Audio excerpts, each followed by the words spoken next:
Hola, ¿cómo están? Hoy es 22 de marzo del 2022. Estamos en una nueva clase de runas, algo diferente a lo que les estuve dando, pero es una clase más para ir teniendo un poquitito más de conocimiento. Si todavía no te has suscrito a mi canal, hazlo. Ese botoncito rojo como mis uñas, así, bueno, tú lo apretas y te suscribes a mi canal para seguir recibiendo cada uno de los cursos que voy dando. Ya hace 2 años y hay más de 20 cursos ya dados. Entonces, mis amores, espero que les guste, que les dejen su like y hagan el comentario que ustedes deseen en el video. Muchas gracias por estar aquí. Yo soy la profesora Liliana Tosi en mi canal Curso con Diplomas. Y hoy vamos a hablar sobre las runas, que es un lenguaje mágico. Dentro de la cultura vikinga, uno de los elementos que más misterio encarna, debido a la escasez de fuentes y su difícil interpretación, son las runas.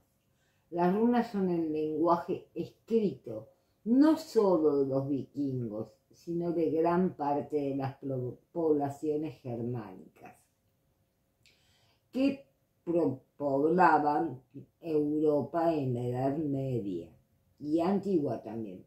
El alfabeto rúnico tiene 2 periodos. El primer periodo, también llamado Futhark, antiguo u arcaico, que tal como lo define Elena Logienga en su libro Runes Around the North Sea and the Continent, el periodo arcaico se extendió por todas las regiones desde el inicio de la estructura rúnica hasta el siglo VII y coincide en todas partes con la era precristiana o con la fase de transición al cristianismo. En términos históricos, este comprende los periodos de romano y merovingio. Este periodo se caracteriza por tener 24 caracteres, ser poco comprensible y difícil de leer. La existencia de pseudo runas, los textos son cortos, porque a veces aparecen textos de carácter también mágico. El segundo periodo, también llamado Nuevo Futhark, empezó cuando las runas tomaron mayor importancia en la sociedad, teniendo como puntos focales a Dinamarca e Inglaterra. En algún momento del siglo VII, este periodo se caracterizó por una disminución del número de características a 16, por un incremento en la legibilidad y en la extensión de los textos. Por su utilización en textos legibles y públicos y por la aparición de textos con propósitos privados y crípticos y por la introducción de textos cristianos. Ahora, bien, sobre el origen de las runas existen 2 versiones, la versión mitológica y la versión histórica. En cuanto al origen mitológico, se dice que Odín obtuvo la sabiduría en la fuente de Mimir, diosa del ingenio, quien le dice que si quiere conseguir la sabiduría, debe de hacer un sacrificio a la fuente. Esto hace que Odín se arranque un ojo que ofrece como sacrificio, obteniendo cierta sabiduría. Al no quedar Odín satisfecho con la sabiduría obtenida, Odín se dirige hacia Yggdrasil, un fresno que era el portal entre los 8 mundos de la mitología nórdica, y se cuelga de un pie para poder ver el principio de todas las cosas. Es decir, el mundo de Midfheim dura 9 días colgado, y al no parecerle esto suficiente sacrificio, se clavó una lanza en su costado. La suma de estos sacrificios le da el conocimiento de las runas, las cuales escribe con su lanza en los dientes de Sleipnir, su caballo, y en las garras de un oso, siendo consagrado así como el inventor de las runas. En cuanto al origen histórico del alfabeto rúnico, existen varias teorías que desarrollará más adelante, y entre las que se destacan su semejanza con el etrusco o procedencia céltica.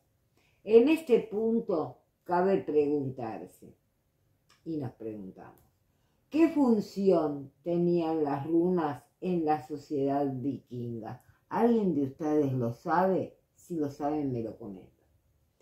Entonces, antes de esto, me atreveré a plantear que, además de ser un elemento de sabiduría y estatus, las runas tienen un carácter mágico y sagrado, de suma importancia para la sociedad vikinga.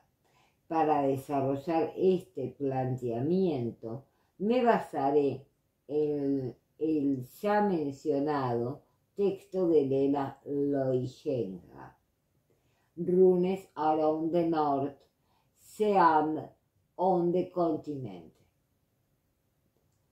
Textos y contexto. Y en la saga de Jill Sakalagrimson, fuentes que considero de suprema pertinencia para este propósito. En primer lugar, yo diría que es necesario resaltar que las runas eran probablemente un símbolo de estatus social. Es decir, el conocimiento de las runas era su propio, el de una élite, el de la sociedad vikinga. Una posible explicación para esto la da Helena Loijenga en su libro, cuando afirma que en una larga cultura oral como la de los pueblos germánicos, la escritura no era un medio primario de comunicación, pero en sí mismo un símbolo de estatus, debido a que la adicción de las runas a un objeto aumentaba el valor del mismo. Un intento de darle valor místico al objeto mediante la inscripción de letras en el mismo pudo también haber tenido importancia. Esta afirmación nos lleva a su vez a preguntarnos por qué las runas tenían este carácter de aumentar el estatus social. Para responder esto es necesario remitirnos a los dos orígenes de las runas, tanto al mitológico como al histórico.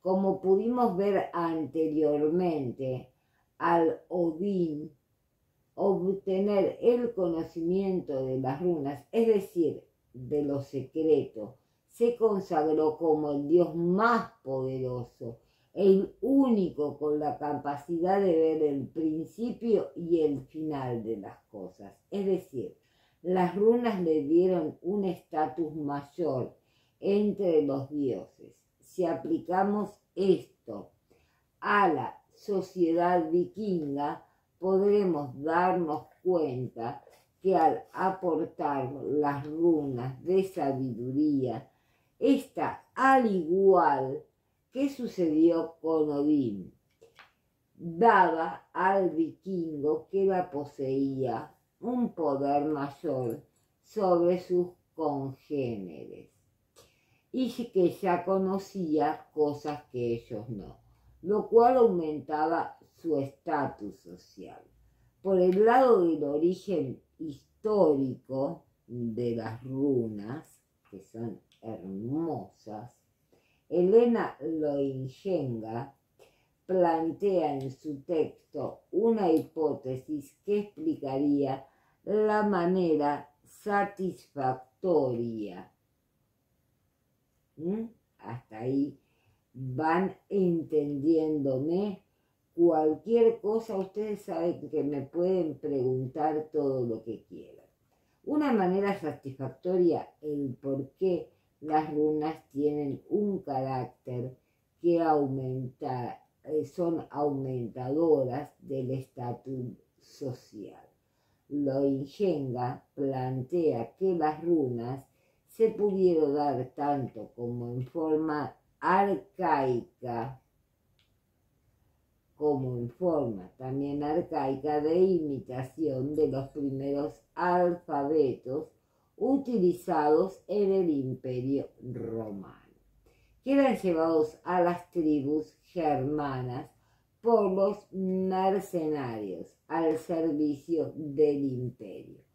Hecho de servir al imperio permitía que los mercenarios entraran en contacto con las formas literarias y de escritura romanas, las cuales adaptaba a su propia cultura y las llevaba a su tierra natal, dando así el origen a las runas. Y las ven que ya las estoy como acomodándolas.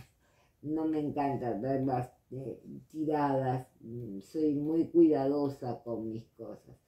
Pero también, al ser el valor en las batallas y el número de batallas que se han luchado, un determinante primordial en el estatus de la sociedad vikinga, estos mercenarios poseían cantidad de honor ganado en las batallas que luchaban en el imperio, lo que les daba un mayor nivel de respeto y admiración en su sociedad.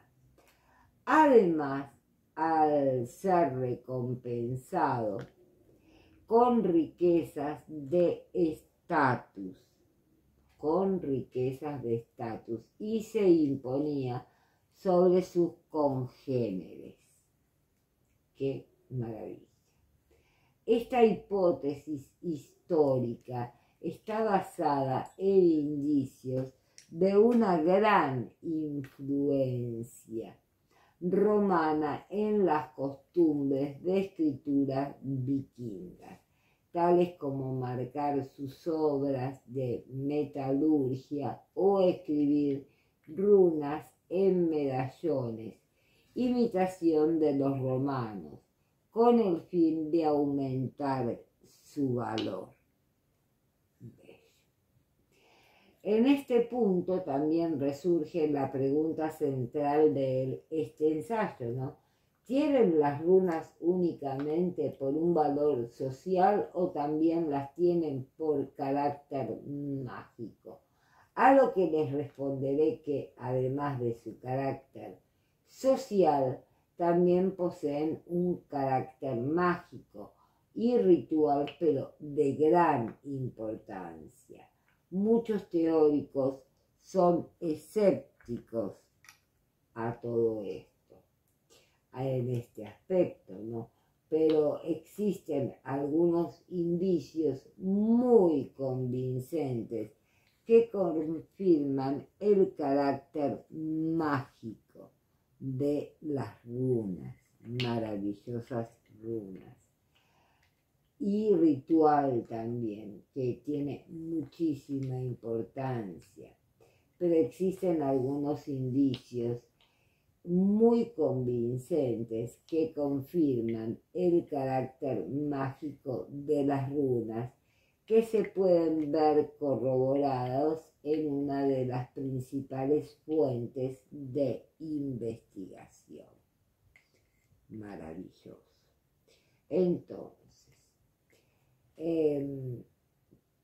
confirman el carácter mágico de las runas, podemos decir que pueden verse corroboradas en una de las principales fuentes de investigación sobre la cultura vikinga de las sagas.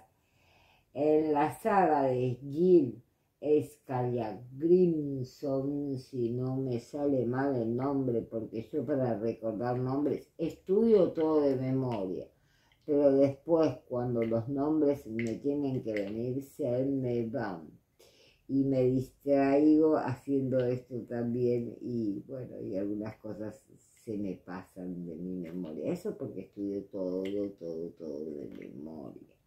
No dejo nada librado al azar que yo me pueda llegar a olvidar. Por eso, cada vez que escribo un texto, también lo hago consciente de que lo voy a estudiar completamente de memoria para no olvidarme nada de cada cosa que les tengo que decir a cada uno de ustedes. Por eso a veces me lleva mucho, pero mucho tiempo y mucho desgaste intelectual trabajar para el canal, hacer un video diario. Muchos de esos todavía no lo han comprendido. El trabajo que lleva hacer un curso no es lo mismo que sentarse delante de un micrófono, hablar cualquier cosa, un chiste o lo que le venga a la mente, o una comunicación, o vender algo, vender una imagen. No es lo mismo. Esto hay que estudiar para poder hacerlo.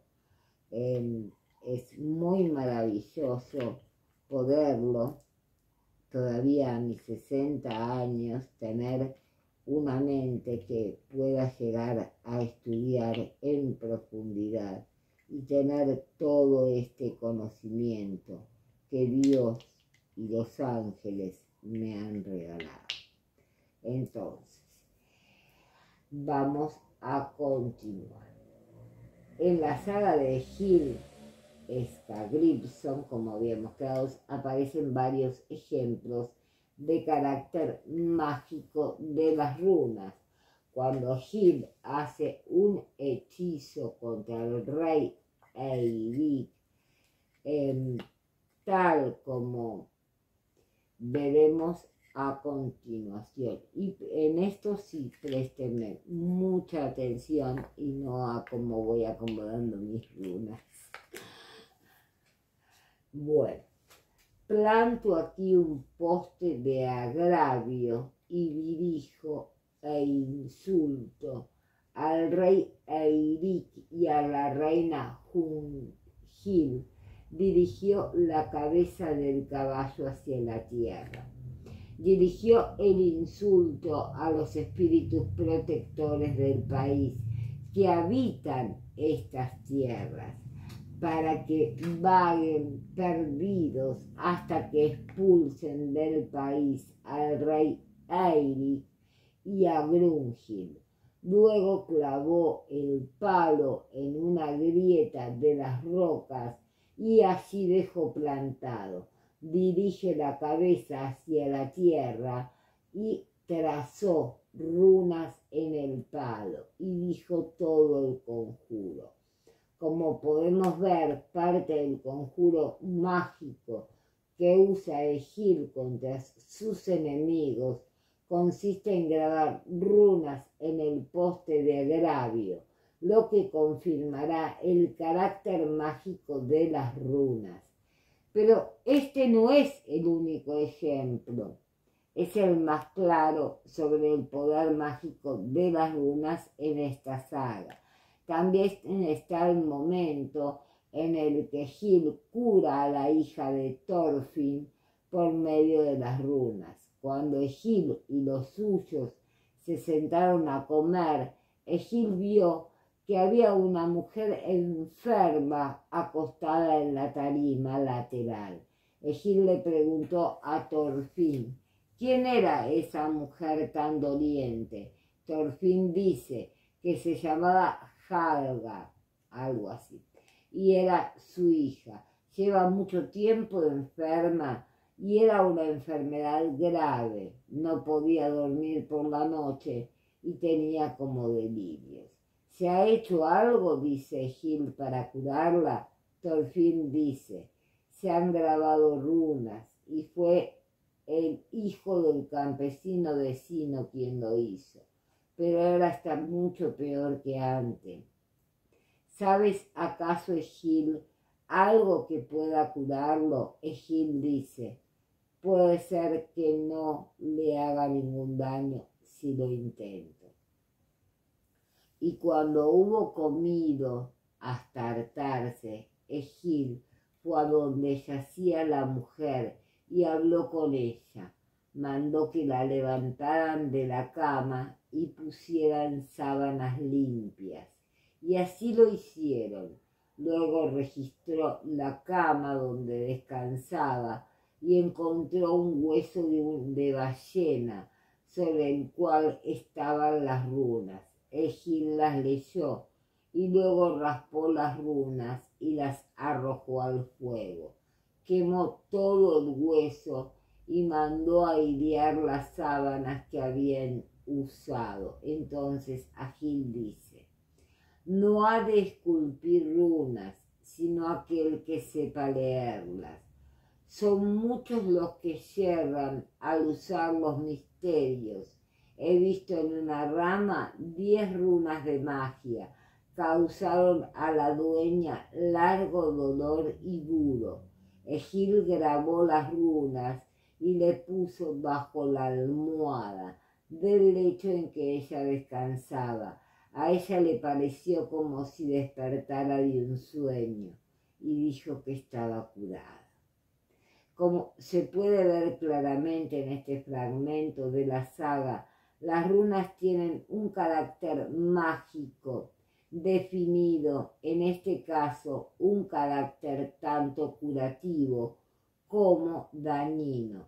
De hecho, el traductor de la saga de Gil, Enrique Bernández, nos aclara en una nota a pie de página que las runas tenían, como ya se ha señalado, una considerable utilización mágica. Podían utilizarse para curar enfermedades, pero también para producirlas.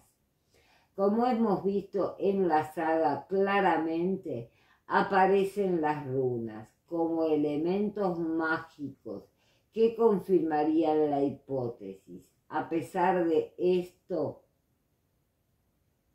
las sagas incluyen a veces muchos elementos mágicos imaginarios que podían debilitar el peso del argumento para corroborar el elemento presente en la saga de Gil. Me remitiré a algunos hallazgos arqueológicos en los cuales se puede ver el carácter mágico de las runas. Una de las principales fuentes arqueológicas vikingas son las tumbas. Los entierros vikingos se caracterizaban porque enterraban al muerto con todos sus objetos valiosos y que le daban estatus y honor. De la misma manera que estos entierros se caracterizaban porque en ellos se consagraban ofrendas durante la cremación.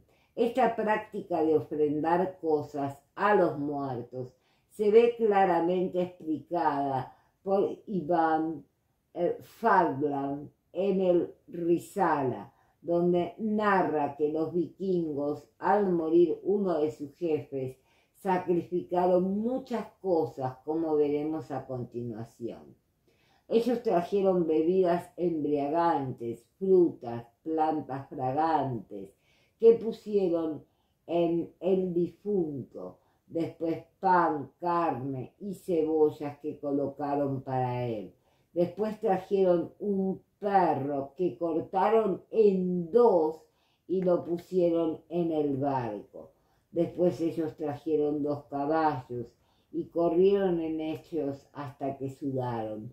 Luego los cortaron en piezas con una espada y los pusieron en el barco.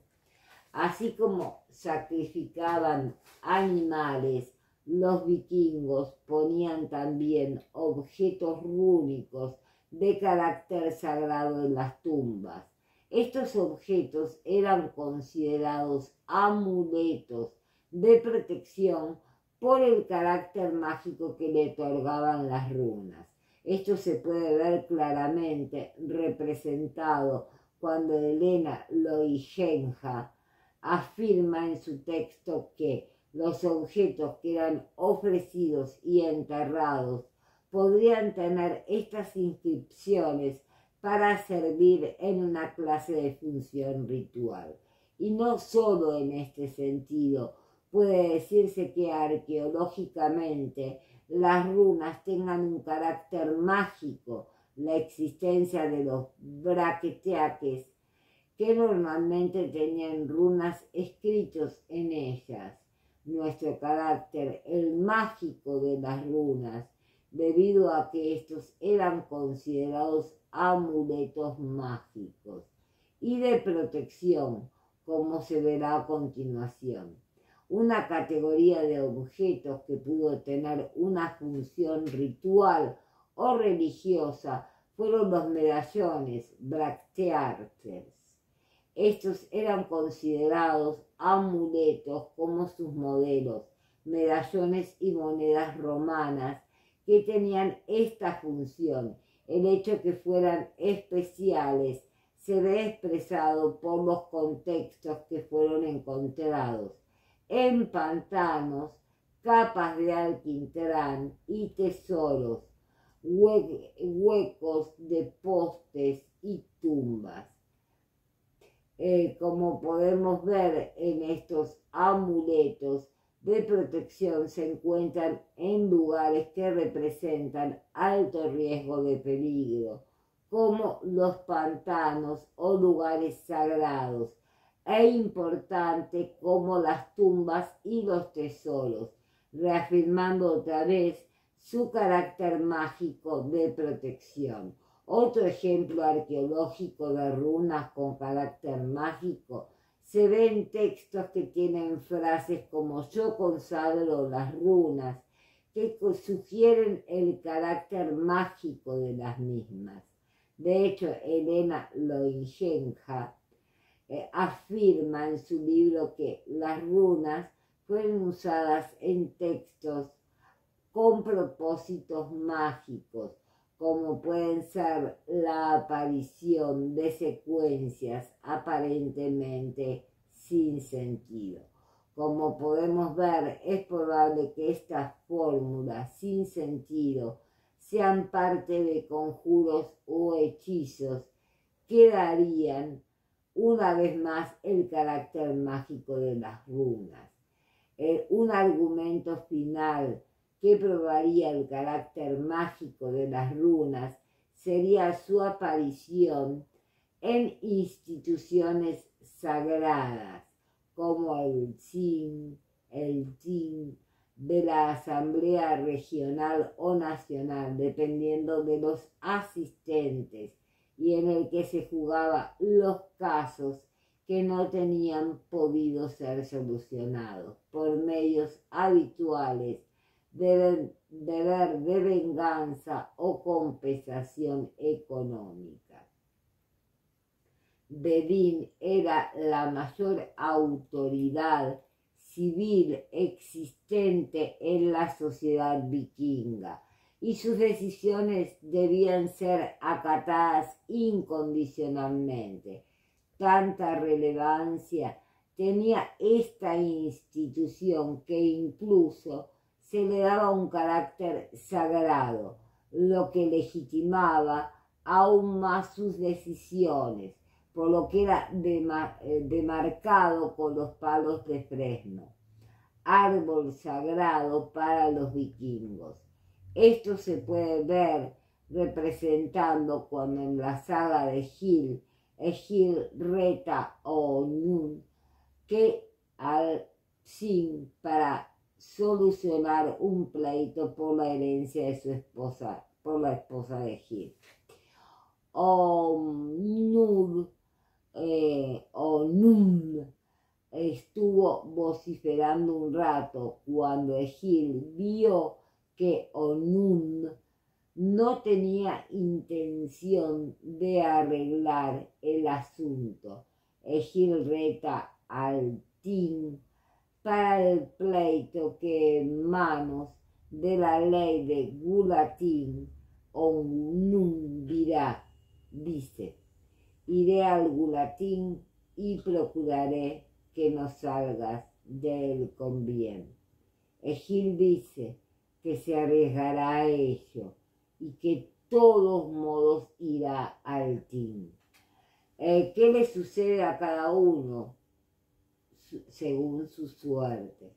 Las runas aparecen en el Tin, en Longsonwandur, algo así, o piedra de las leyes, que era una roca en la cual, como dice, que se encontraron grabadas las leyes sagradas, dictadas por los dioses, dándole una vez más a las runas un carácter sagrado. Como hemos visto anteriormente, existen numerosas evidencias de que las runas, además de su carácter social y de estatus, tienen un carácter mágico de importancia relevante. En una sociedad vikinga, en ámbitos como la protección, la curación o los entierros. Sin embargo, la escasez de fuentes rúnicas no permite afirmar esta hipótesis sin dejar un espacio a la duda, por lo cual concluiré que, a pesar de ciertos elementos evidentes sobre el carácter mágico de las runas, esto no se puede afirmar con plena seguridad debido a la falta de información. Pero yo, con tantos años de experiencia, les puedo decir que en un gran ritual mágico, muchas veces he pintado runas de forma gigante y he trabajado también con las runas, porque siempre que he hecho un ritual, lo he hecho con todo. Mi maestro me decía, cuantas más cosas le eches al puchero, el puchero mejor sale. Muchas gracias, mis amores, por estar aquí y espero prontito tener mi propio celular y no estar pidiéndoselo a mi hijo que me lo preste. Muchas gracias, los amo, en serio que los amo mucho. Gracias por estar aquí.